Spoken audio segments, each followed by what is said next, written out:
Good afternoon again. Welcome back. It's Andrew here. I'm still at the Leadworks in Plymouth. Thank you so much for all those that have taken the time to view and watch our videos, to like and comment, plus send in your questions. We will try to get through all those later on at 5 o'clock. And also for our visitors to the exhibition. I'm going to introduce one of those very, very shortly. But actually, although we can't celebrate Pride in the same way as we would every year, even though we couldn't either last year, we've got one of our crew members down at the Hoe to see what's going on there. So please take a look.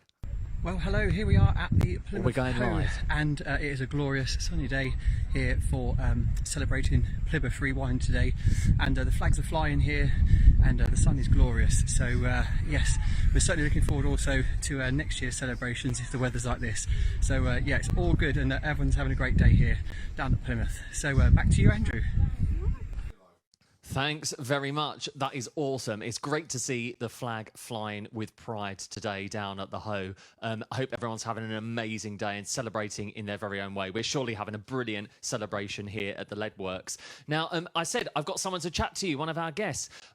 It's a very important guest, actually, because we spoke to Alan Butler earlier, who's works for Pride in Plymouth, and he began creating oral history of the LGBT community, especially in Plymouth, which is obviously really, really important thing for us to create and pass on to the next generation. So I'm pleased to welcome with me today, we've got Kevin. Hello, Kevin. Hello. How are you? Very well, thank you, Andy. Enjoying your Pride? Yes, I am, very much. I'm Yeah, it's a little loving- bit different this year. I know. Yes, that's right. Yeah. I'm loving the neckerchief. It's absolutely brilliant, flying the flag. thank you. Yeah. So I understand you had worked with Alan. How many years ago was this? It was around 10 years ago when he started doing the archives, visiting loads of people. And he wanted, like, history of what it was like in the old days, you know. In the old days. Yes, well, You're not- the Lockyer Tavern days, which some people might remember, I which don't, sadly has unfortunately. been knocked down now, which lied just behind the Bank pub Right, near the okay. Theatre Royal. And it was a mysterious secret world, and used to go down a corridor to the back bar. So you're Plymouth born and bred, are you? No, I'm not. I was born in Gibraltar. Oh, wow. And I lived in London with my parents till I was 7. And then they bought a house, a bungalow in Plymstock. And we lived there. And my brother came along afterwards. And we lived there So from about the 1960, I would say. Oh, okay. 60, yeah. And so how did you first hear about Pride in Plymouth and come across Alan? Is it something that he contacted you? How did you make that engagement? Yes, people were contacting me whether I had any photographs of the gay life in Plymouth, like the Lockyer Tavern. And of course, in those days, there was not this selfies, everything, and people were very scared to be photographed because if you were seen to be in there, you could lose your job, especially if you were a teacher, a vicar, or anybody, shop workers, anywhere, you could get sacked and prejudiced. So just they an had to be very, very careful in those days. It's an unbelievable Yeah. part of our history. It you is, know. yes. But I do wish I'd done more. I wish I'd kept, you know, an archive of it, but it's very sparse of what I've got. But Yeah. you're doing your work now, and I know you Yes. mentioned that you do some photography now as well. 'Cause Yes, you like I to do. kind of capture gay life now as well. Yes, I do. Yes, I have done.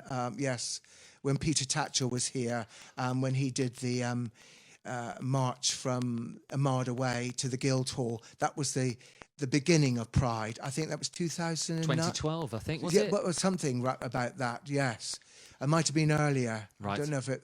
But they did the unrolling of this great big flag in Armada Way, and they walked over to the Guildhall with Peter Tatchell with this banner saying, "We want equality for gay marriage," which didn't displease some people, but I never thought I'd ever see that in Plymouth. That was the beginnings. That was the beginnings Yeah, for you. and then I was contacted, I think about a year later, about did I have any photographs and what was life like in the 70s. You Wow, know, so tell us, what was it like kind of growing up gay in the 70s and in 80s for you? it was difficult because gay life was depicted only in comedy, like "Are you being served? I'm free," you know, that sort of thing. There was a lot of homophobia. I was watching what the 70s were like on TV, and my partner Steve said, "Could they really get away with saying things like pufters and things like that, you know. But they did in those days. It was incredible, really, and very frightening. Yeah, because I imagine thought so. I was gay, and I was pretending I didn't want to be gay because you just didn't fit in. I mean, I dated girls, but there was something amiss there, you know. It really was. So I plucked up courage in the end to go into the Lockyer Tavern, and it was like a, you know, duck to water then. I was nervous though. It was a bit overwhelming, I must admit, for the first 2-3 months of what this world loves was like. Did you feel at home when you walked in? Yes, I did. I felt the world, except this world was a world of finally felt a acceptance. place of belonging. At last it was. Yeah. But it was a secret world because when you came out of it, you weren't out anymore. And I wasn't out to my parents. I thought my poor mother would go berserk, you know. I was, you know, it was difficult. I can't imagine kind of Yes. having that and growing up in that way. Yeah. I Everything remember- had to be a cover up, whether you liked it or not. You know, I used to go out and do the Union Street, Two Trees and all the big pubs down there, and always end up in, you know, the Lockyer Tavern and Mr. Harry's on the Hoe, which was another club that's all closed now. But they were very infamous and famous in those days. Yeah, I like the word infamous. Yeah, yes, they were. Yes. Brilliant. Well, I understand. Obviously, you know, Pride is about celebration and Yeah. kind of being creative and celebrating in, you know, the way that you want to. And I understand that you're quite the poet, and you find Well- that way of expression when, you know, as and when you feel like you want to express yourself, you Yeah. kind of, and it's part of actually the history as well. You want Yes, a it is. record of Yes. the history of I've being tried a to gay man. capture what it was like walking into the Lockyer Tavern, and I mentioned a couple of the pop records that probably some people here won't remember, but they do remind me of those times, those embryonic times. Well, as it's part of kind of your coming out and that Yes. story, would you like to Yes, share I that will poem with read us? it, I'd be yes. so pleased if you I would. shall put on my glasses now. No, that's fine. Yeah. Take your time. I mean, I think it's a privilege. You know, this is really All right. important in documenting kind of gay history. And Okay. thanks, Kevin. I'll hand over to you, and you read when you're ready. I'm ready. 1974, the Lockyer Tavern, the year of decision. The time for making your mind up. It's the seasons of the sun. I'm the black sheep of the family. It's time to take a giant step and see what I can find. Throughout my young life, I struggled being gay. Maybe the right girl is the cure. The realization of the film Cabaret, a popular film of the day, I can't pretend anymore. This is me. I'm gay. It's the back bar. It's the Lockyer Tavern. That's where the gays are, a secret world. Walking down the corridor, I open the door. The faces leer. A smoke-filled room full of colourful characters. Butch, femme, trans, young, middle-aged and old. One comes to mind, holding a cigarette, very no coward, dignified and camp. Dripped with jewelry and gold, sprinkled with a hint of Quentin crisp. Others mocking, I'm free. With a gentle lisp, it seems to be the mode. Everybody stops and stares. Good evening, my dear. Part 2. As time goes by, I'm like a duck to water. Making my entrance is such a thrill. One day I was taken aside by a friend. You've no sense of style. You're very dull, my dear, I'm told. From that day on, my dress sense was changed with tease and pizzazz. Queer and very bold. Hoping to turn heads like a country peacock. My favourite especially comes to mind. My white flied zip jeans, which enhance my hock, and of course, more importantly, my bulging cock. Awesome. Kevin, Okay. thank you so much. You know what? Everyone's coming out is so personal, and that is a real window into how you felt coming Yes. out at that time. Yeah. And that is incredible. You know, I remember my first journey into a Yeah. gay bar Yes. in London, actually, you know, and you never forget that experience. Yeah, and that is... you never forget it. It's kind of it feels like the world slows down for a moment, It and you was. kind of take it Yeah. all in and take everyone in, and the massive diversity of I know. again, young and old. Yes, you see yes. it now. I can see it. Oh, smoke. You know, when I wrote it, my partner Steve said, "I can see it." I said, "Well, that's what you're supposed to. I hope it comes to mind." It was a real Yeah. great visual kind of window Yeah. into your coming out. Thank you so yeah. much for sharing that That's with all us. right. It's Yeah. absolutely amazing. We've actually got some more poems that have been sent in. So we have a lovely lady called Jo Pine, and she has recorded, I believe, 2 poems that she'd like to share with us. So we're going to view those right now. Hi, this is the first time I've done one of these, so forgive the any mistakes or the quality or whatever. I think I'm supposed to introduce myself, I'm not sure. Anyway, my name is Jo Pine, for those who don't know. I am one of the co-directors of Pride in Plymouth, and my contribution for Saturday the 8th in our Rewind Pride event is to read a poem that I wrote for our big Pride event on the Hoe in 2016. It was on the programme. So it's called Pride. We are each of us unique, all different in our way, from the moment of conception until our dying day. Within our various selves, composition shows its face, with colour, hair, eyes, skin, and build are origins of place. The gender is established through bodies growing form, but this can be deceptive, exceptions to the norm. Sexual orientation sits in matters of covert place, though changing times gives freedom, but not to every race. The LGB took on the T, all fought for equal rights, as gender fluid paved the way for even greater heights. QI, then A got added, pansexual happily allowed, so all you in this alphabet, rejoice and shout out loud. Stand up, come out the closet, unite your truth avowed, hold high the rainbow colours, be bold, be brave, be proud.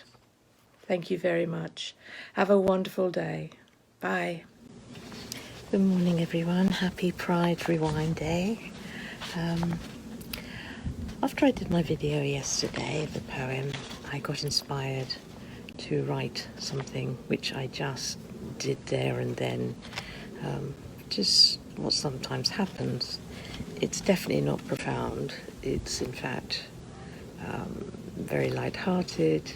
Don't think it's that brilliant, but it feels relevant to today's events. So I'm going to read it, and it'll either get shown or it won't, and I'm quite happy with whatever. So here we go. It's called Pride Pairs. Plymouth Pride, a pair of peas, so pertinent to our year's event. For every 2 we change the place, from Denport Park to Plymouth Hoe, to prime position at the top, from the first 2 years below.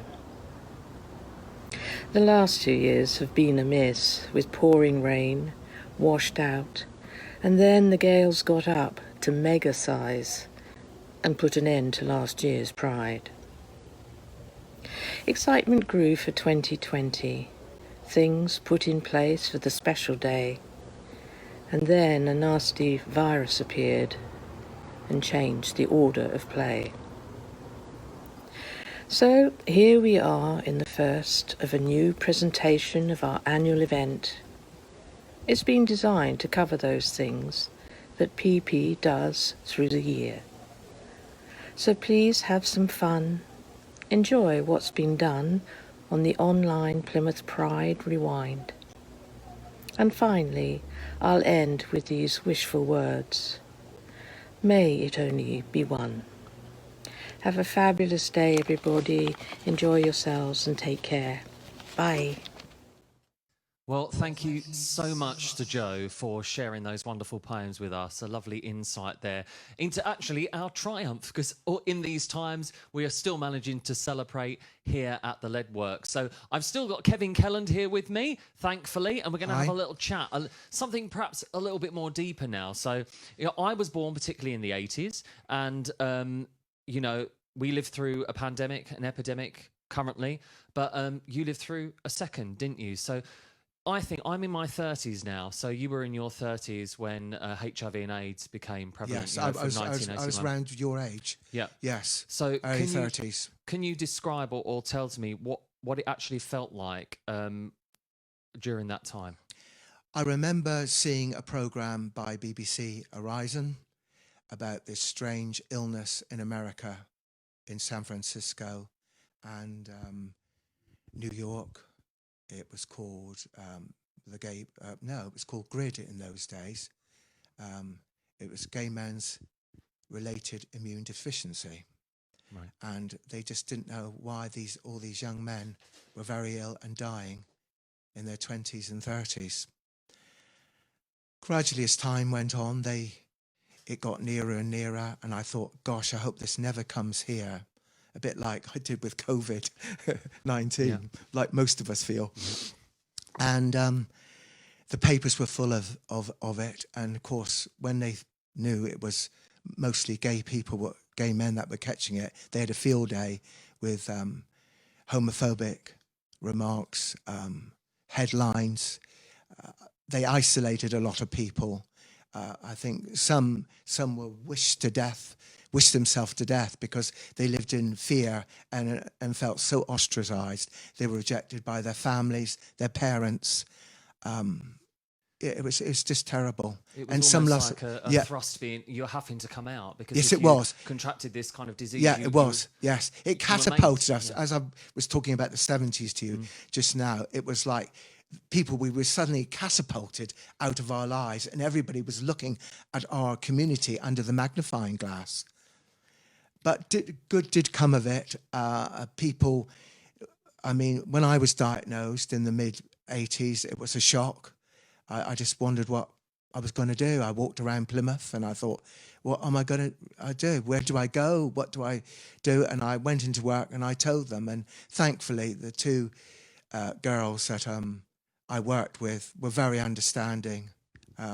Jean and Tracy were wonderful to me. I think they were frightened, but they kept it confidential because I worked in where there was a lot of people, although we were in a shop.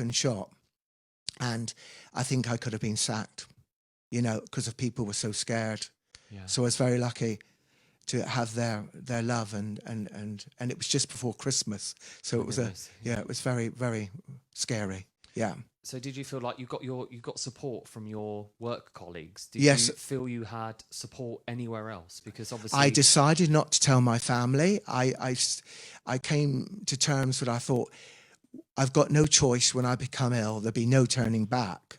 So I decided to, once I came to terms with it, live a normal life as I could, carry on, keep paying my mortgage. I wasn't going to sell my house, which unfortunately a lot of people did that were diagnosed with HIV, and some of them survived like me and found they've got no pensions or got a very tough old, senior life. Yes. Which is dreadful, really, yes. isn't it? So I kept my head and thought, just hang on to what's going on now, And what for you made the shift? I remember you speaking about in '91 with Princess Diana. Like, how did that kind of evolve and affect you? Well, I'd become, as I came to terms with my own HIV status, I wasn't going to do much. And then I had an article published in the Herald called Adam's Story about 3 or 4 months after I was diagnosed, under a cover name, of course, Adam. And that was okay. And then gradually I trained to be an AIDS buddy, and I had my full time job, and I used to go and visit people. The Royal Naval Hospital was open then, and we trained and I used to see this lovely guy called Anthony after work. He was the most beautiful guy, He only had a few months to live. He was lovely. Yes. So that was he. I think he died about 89. Yes. So and then my former partner died in 91, but he lived in Oxford, which meant I had to spend my 2 days off, which were always Sunday and Mondays, to go up to Oxford and do the turnaround to see how he was and come back. But it was difficult. But I remember his last week of his life, I went to see him, and the nurses said, look, he's not going to live. You know, and I rang work and said, I've got to stay. And I stayed with him, and I was with him to the very end. And I remember he just said, mouthed, I love you. And that's all. That's the memory, and I've got that to hold on to. That's all I've got to hang on to. But it's a long time ago, but still very real to me at times. I would imagine it is very real. You lost a lot of friends and loved ones. Yes, I from our did. Yes, conversations. and many of the people we met at the respite centre we opened in Bodmin, Right. called Bethany, which was started by the Roman Catholic nuns called the Sisters of Mercy. Oh, right. Yes, which they were the most lovely people I've ever met. People knocked the church, but there were a lot that really did pull their sleeves up and help us. They were marvellous. And that's wonderful, the transition of people Yeah. around, outside of our community kind Yes. of having to face this and Yes. kind of moving forward and help people. And of Yeah, course, that's right. You know, for you, there's a light at the end of the tunnel. You've lived a full and happy life. I and, have, yes. And symptomatically, your symptoms have been quite different. And Yes, that's right. You've got treatment in I think it was 2006, 100% terminal Yeah. when I was diagnosed. Lots of people died, but there are these unusual people that just seem to survive. And I think we'll find some sort of secret with that with COVID-19. I hope too that there is some, Well, yeah. you know, it really shows that you are kind of part of the legacy. And Yes. thank you so much for Yeah. of sharing and Yeah. telling your story with us. All We right. really, really appreciate it. Okay. Today. It's something very poignant. Yes. Something we all need to remember. Yes, thank you. You know, although we've got things such as PrEP nowadays, Yeah. it's still definitely we need to Well, remember. people can live a normal life now. Yeah. Yes, just taking the pills every day. Yeah. Yeah, and heterosexual people they can have children if they want to conceive children as well in the natural way. It shows the amazing progression Yes. all round, really, Okay. kind of medicine Yeah. and in communities and, Yes. and acceptance and help and everything like that. So you've got a second poem that Oh you'd yes, perhaps this one's like to share with us. yeah. All right, and right. Here we are. Okay. When you're ready, Kevin. All right. This is dedicated to Ivor, Anthony, Alexander, Nick and Tony, and many, many more. At one with them, a media frenzy, God's wrath, a plague. Where does it come from? Africa, Haiti, USA? Let's be ambiguously vague. It's a plague that's only gay. Tombstones on icebergs melted on our TV screens. HIV, AIDS, so often seen. Being a survivor, looking back in a window of time, reflects those thoughts in my mind. Angels came and plucked them out like an early frost. No spring, summer or fall for them. They didn't stay around very long. The pain of loss cutting me like a knife, now just a memory in my heart, like the loss of partner, husband, wife. All seems like a dream, so soon to part.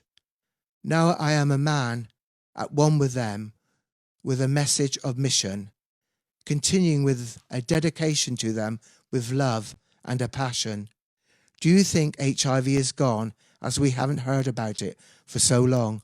No, it's now just silently spread, hovering, people not really bothering. It's like now it's invisible, but remember, they were very much here, invisible too. Thank you very much, Kevin Kelland. Thank you very much, Kevin. That is an amazing Thank story, you. and thank you so much for sharing that with us. It's been an absolute pleasure to see you.